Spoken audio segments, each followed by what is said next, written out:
Today, I'm revealing a counterintuitive strategy that I discovered after interviewing and coaching 400 plus podcasts. These are strategies that aren't focused on finding new listeners, but on creating systems that keeps your current listeners coming back for more, staying for way longer, and becoming active, raving, promoting fans of your show. So this really is more about building a sustainable ecosystem to your podcast rather than just constantly promoting, trying to reach new listeners. So if you found yourself in a spot where you've been frustrated with slow podcast growth, despite creating amazing content on a consistent basis, I'm confident it's going to help you rethink how you grow your podcast and how you break past this current plateau. Now, I'm going to be the first one to put my hand up and say the idea of retaining more listeners definitely doesn't sound as sexy or as nice or as shiny as the next marketing strategy, or as, landing a high-profile celebrity podcast on your show who has 1 million followers on Instagram. However, after working with just so many podcasters, it's clear as day that the top podcasts who grow way faster are the ones who obsess over their retention strategy. Now, the likelihood is you're probably thinking to yourself, what the hell is a retention strategy? I've got my podcast, let me just promote on social media, maybe post on LinkedIn, or maybe send a few buzzers and a few emails to my listeners on my newsletter. But what the hell do I mean by a retention strategy? Here's the thing, you can either grow a podcast by just getting a bunch of exposure onto the show, or you can grow a podcast by having more of the listeners who discover your podcast, having them come back for more, having them binge your entire back catalogue. Your numbers will go up when you do that. And more times than not, most podcasters suffer with what we call, the leaky bucket syndrome. Sounds dramatic, it kind of is to a certain degree, but how it works is, imagine you have a bucket. And how most podcasters try and grow is by filling their bucket up with water, okay? The water is exposure, posting on social media, inviting high-profile guests, doing whatever they can, essentially, in order to get exposure for their show. Now, unknowingly to them, they have holes on the side of this bucket. So they're pouring the water, trying to fill up their bucket, but they have holes on the side, so it keeps leaking out. So no matter how much water they pour in, the bucket just never gets full. And they're like, well, why is this happening? And the reason it's happening is because they have those holes on the side. Now, how this relates to a podcast is that so many people, like the amount of podcasts I speak to, experts, entrepreneurs who just obsess over exposure, but never just stop and ask themselves the question of, yeah, great, I'm getting all this exposure, but what happens if I can't keep these listeners coming back for more? What happens if I keep, listeners come in and listeners leave just as fast? Like that's not going to help me grow the podcast sustainably. And if I can't keep listeners coming back for more, then my show will never grow. I can do all this amazing marketing, but if I can't, again, keep people binging on my content, all of that kind of becomes ineffective. Now, you might be in a spot where you never thought about it, or maybe you're in a spot where you're plateaued with your growth and you're like, maybe let's say at 2,000 monthly downloads, 5,000 monthly downloads, 10,000 monthly downloads, 100,000 monthly downloads. It could be any number, right? You've hit this plateau. What most podcasters think is, oh, my podcast is great. I do keep listeners coming back for more because I'm just stuck. I've got an exposure problem because I'm stuck at 2,000 monthly downloads as an example. When in actuality, what's happening is new listeners are discovering your show, listening to your content, going through your back catalog, but then maybe not resonating, and then they stop listening. And you're just filtering through new listeners coming in at the same rate as old listeners who stop listening.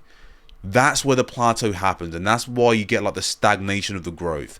So don't get it confused, just because you're stagnant and you're not growing and you've hit this plateau, it doesn't mean they're the exact same people.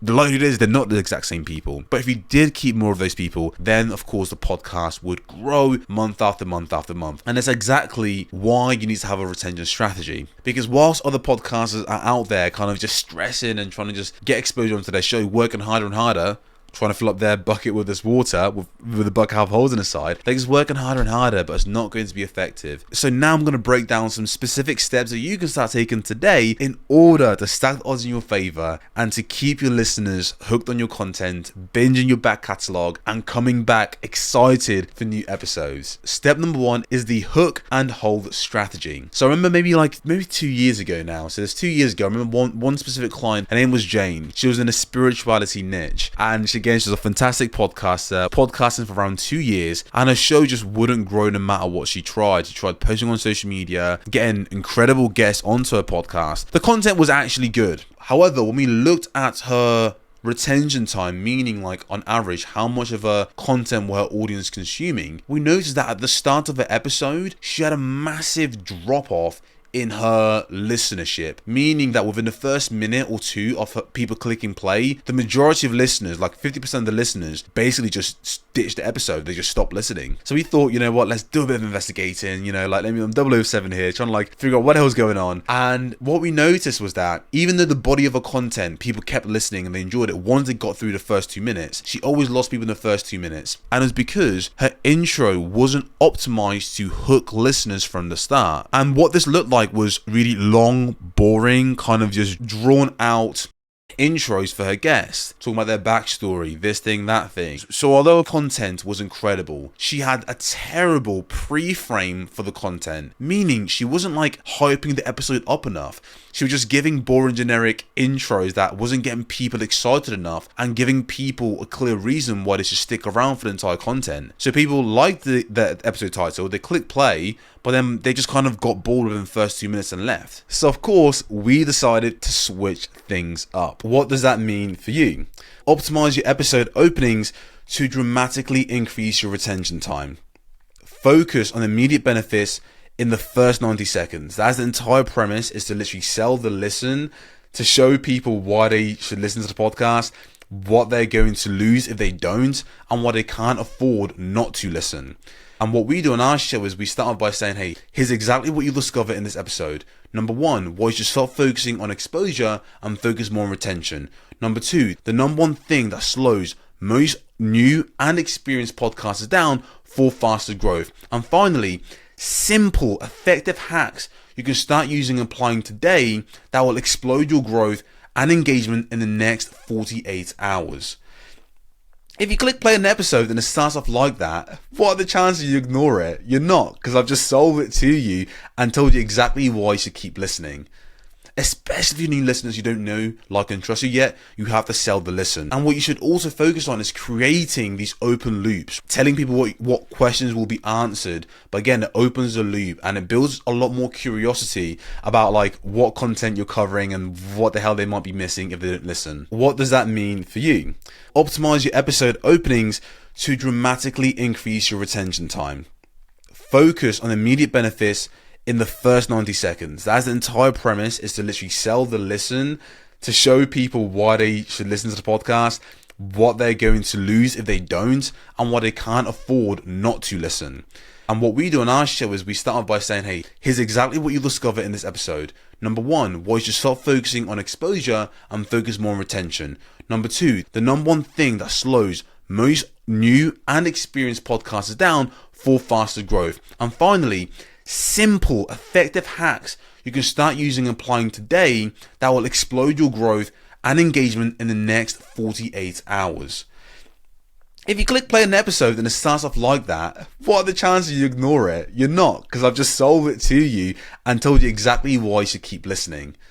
Especially if you need listeners you don't know, like, and trust you yet, you have to sell the listen. And what you should also focus on is creating these open loops, telling people what questions will be answered. But again, it opens the loop and it builds a lot more curiosity about like what content you're covering and what the hell they might be missing if they don't listen. So step number two is the format optimization process. Now imagine for a second, just play along with me, that you own a movie theater and every single night you show different types of movies. You have action, romance, sci-fi, the entire shebang. But here's what you notice. No matter what movie you put on, it seemed like consistently halfway through every movie, people just started getting up and just walking out.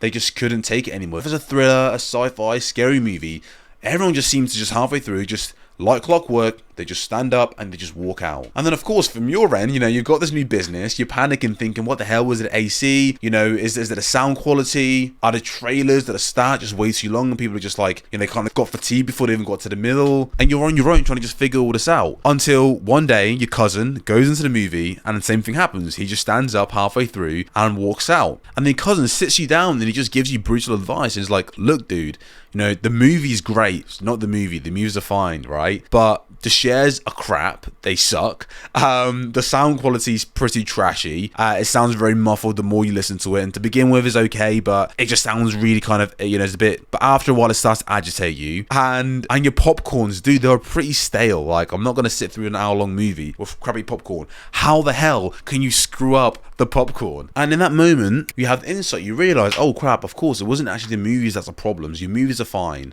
It was the entire experience, the format of how you laid things out that just made it very difficult for people to watch your movies all the way through. So of course they just leave, because again, it's not optimized for what they wanted. They want comfy chairs, great quality sounding audio, and they want popcorn that isn't stale. Give me popcorn that isn't stale. So what'd you do? The next day, you switch things up instantly, get comfier seats, new high quality speakers, and of course popcorn that isn't stale. The goddamn popcorns. And then suddenly overnight, people, they stay through the movie, they enjoyed it, and not a single person leaves until the credits starts to roll. So what the hell does this have to do with you growing your podcast? You might have, and you most likely have, incredible content. Like, that's a given. I hope you have incredible content, right? And I feel confident that you do. But if you have a clunky structure and format to your show, whether that's too long or too slow pace or too drawn out, or you're focusing more on storytelling rather than giving actionable tips and advice, listeners at some point will just start to bail. Because it really isn't just about what you talk about. It's about how you talk about it, how you frame these things, how you structure the episode to, again, match your listeners' needs. And that's something that so many podcasters just overlook. They just create something for them rather than thinking about their audience on the other side. Simply put, you've got to find the right format that matches the needs of your audience. You can't just guess at this. And oftentimes people just do. They just have an interview-based show that's an hour long because why not? But they don't look at their engagement analytics to let them know whether or not their audience are enjoying it. Similarly to Jane, she didn't look at analytics and realize, oh, actually, like, so many people are leaving at the start of my intro because my intro format's completely off. It's kind of long, drawn out, boring. Whereas actually my listeners wanted me to sell them on why they should keep listening to my episode. So you have to constantly optimize your own podcast like fresh popcorn in comfy seats. That's what you have to do. You've got to play the game of making sure the experience for your audience is incredible. So here are steps that you can start taking to do that. Number one, just start testing different episode structures. Monitor the completion rate across those formats, and then double down on the ones that have the highest retention rate. So instead of just prioritizing interview-based shows that are an hour long, just try one or two 10-minute solid podcasts. See how they perform. Did it get more downloads? And do people engage way more with them? I.e. your retention time, is it higher? Maybe 20 minutes is a sweet spot for you. Maybe instead of it being more focused on like super action orientated and action on practical tips, you just share your own experience and how you learned and discovered a particular strategy or how you learned a hard lesson. So trial out different structures and formats, both in terms of, interview or solo, or 60 minutes versus 20 minutes versus a 10-minute episode, versus more action/practical instead of storytelling. Figure out really what your audience loves, and that only works, again, by testing. So start testing out these different things and seeing which one your audience loves the most. I can't tell you that. You've got to figure out for yourself. For our clients, we give them very specific ways to test and monitor these changes. And of course, for you, you can do the same for yourself as well. So step number 3, here's again a little simple trick that you can do in order to get your listeners excited to come back for future content. Is what we call the frequency advantage system. And all this simply means is increase the number of times you put out new content for your audience to engage with. And when you do this, when you just increase your output to just twice a week, 3 times a week, it means that you can remain top of mind so much easier for your audience. Think about it. The typical podcast will publish 1 episode per week. That's a typical rate. However, what happens for the other 6 days of the week where you're not posting content? How are you making sure you stay top of mind? And it also means that when a new listener first discovers your podcast, they click play, they love it. They might binge some old catalog, maybe they don't. But if it takes another week for them to see new content from you, they're already distracted. Their minds are being pulled in like 1,000 different directions. But let's say you're posting twice a week or 3 times a week, you increase the touch point with that new listener. And in doing so, they kind of just build the know, like, and trust with you way faster. It's kind of like when... It's going to sound really weird, but like it's kind of like when you listen to a new album of, a band that you used to love. When they put out a new album, it's got a different style. To begin with, you're like, I don't know if I like this. Is it good? Is it not? But then you listen to it again and again and again. And the more times you listen to it, the more familiar you are with the new style. And the more you tend to like it. That happens to me all the time. It literally happened to me the other day with my girlfriend. We started listening to this new album. I thought I hated it. And then by the end of the day, I was singing along with it, right? But it's because I was exposed to it on a consistent basis. So if we know that just by nature of someone getting used to your voice or your tonality or your style or your humor or whatever it might be, if we know that that takes time, how do we just, again, stack the odds in your favor, give you more control and speed up the like, know, and trust by increasing your output? And it also means when you upload more frequently, your actual show is recommended more on Apple and Spotify. So instead of it taking a month for them to consume 3 new episodes, it just takes them 2 weeks or 1 week where you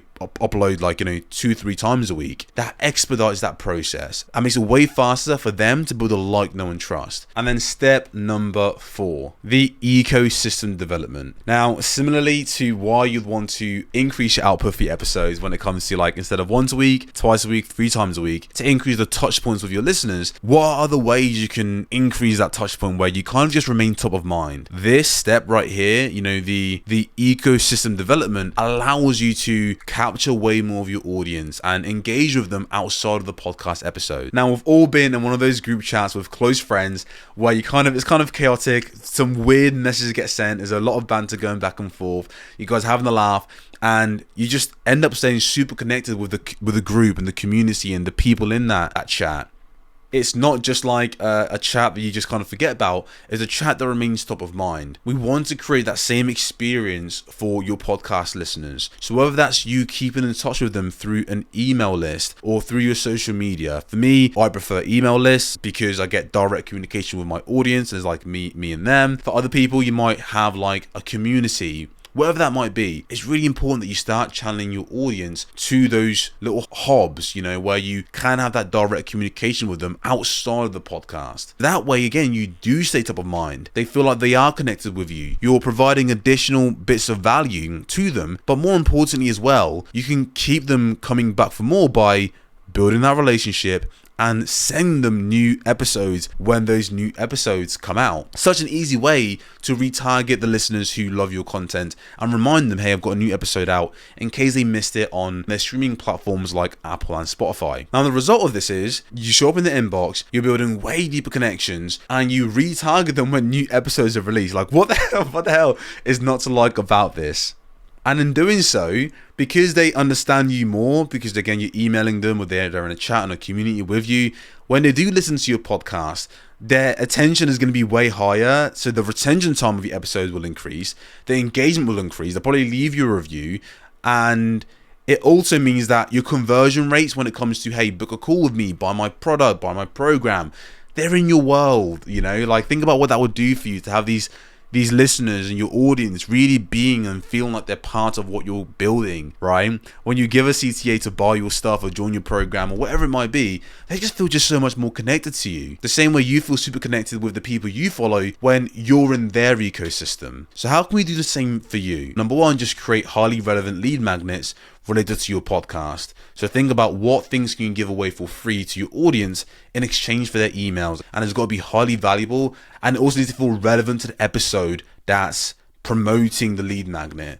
So don't just have an episode about anxiety and then talk about a business program or about weight loss and then pitch a cooking program. Just wouldn't make sense. Make sure the lead magnet is super connected to the content of the episode. So if I did an episode about retention time and increasing your retention time, I might say, hey, I've got a cheat sheet that shares 17 different ways to keep your listeners engaged outside of your podcast episode and to get them coming back for more to drive faster podcast growth. That will make sense, that will feel relevant, and you're far more likely to take the next step and actually give me your email and take me up on my offer. And then finally, establish just a clear communication with your audience. For us, it's 3 times a week we send emails. For you, it could be daily, it could be every other day. I would say 3 times a week as a minimum, because again, you want to keep top of mind for the audience. And then finally, use the email to drive listeners back to new episodes. So look, doing all of this together, these are simple retention strategies that you can do as an expert, as an entrepreneur, to get more listeners coming back for more, to enjoy your content for way longer, and to drive much faster growth without going crazy when it comes to exposure. This is how you can finally fix those holes in your bucket and then focus more on adding more water in order to not just have it fill, but have it overflow. So reminder, step number 1, hook them and hold them. Give your audience a reason after they've clicked play on the episode as to why the hell they should keep investing more time into the show. Number 2, the format optimization strategy. Just create a simple process where you figure out what format matches your audience needs the most, and then just give them more of that. Again, you're creating a podcast and a product for the audience you want to attract, so make it attractive for them. Step number 3, the frequency advantage system. Just increase the output of your show, and you'll start to see that you build momentum so much faster. You start ranking way higher in Apple and Spotify, and your audience seems to be way more engaged than ever before. And then step number 4, the ecosystem development. Simply capturing the attention of your audience, building that relationship outside of your specific podcast episodes. And the benefit of all this, well, look, you tell me, what would that be like to keep more of your listeners coming back for more, binging your content, and knowing that all of the effort you're putting into your marketing to get exposure onto your show, that you'll actually keep more of those listeners? How do you think that would affect your growth and your ability to monetize your podcast? With that being said, I hope you've enjoyed this. I will catch you in the next video. Peace.